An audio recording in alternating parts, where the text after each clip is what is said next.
Pulivendula MLA ములాఖత్తులు అని jail దగ్గరికి వెళ్తూ నేను చంద్రబాబు గారిని హెచ్చరిస్తున్నా అంటూ పదే పదే విమర్శలు చేస్తున్నారు. ఏం చేద్దామంటావు? ఏం చేద్దారంట? అదే నేను చెప్పేది కాదు. ఇట్లే మాట్లాడుతూ ఉంటారు. ఇప్పుడు ఇంకోటి కూడా గుర్తుపెట్టుకోవాలి. రాజకీయ ముసుగులో కరుడుగట్టిన నేరస్తులు వచ్చి రాష్ట్రాన్ని లూటీ చేసి ఆ లూటీ చేసిన డబ్బులతో ఎక్కడికక్కడ బ్రైవింగ్ ఇచ్చేసి వ్యవస్థలకే ఒక ఛాలెంజ్గా తయారైపోయారు. అదొక సమస్య ఉంది నాకు. ఇక్కడ మీరు గుర్తుపెట్టుకోవాలి, వ్యవస్థలో 5 ఏళ్లు సంపాదించిన డబ్బులుంది. ఏ వ్యవస్థనైనా కొనే శక్తి ఉంది.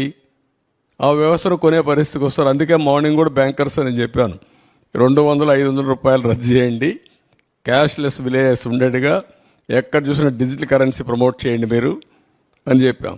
అవన్నీ ఏంటి మనం చెప్పేట్టు లాంగ్ టర్మ్లో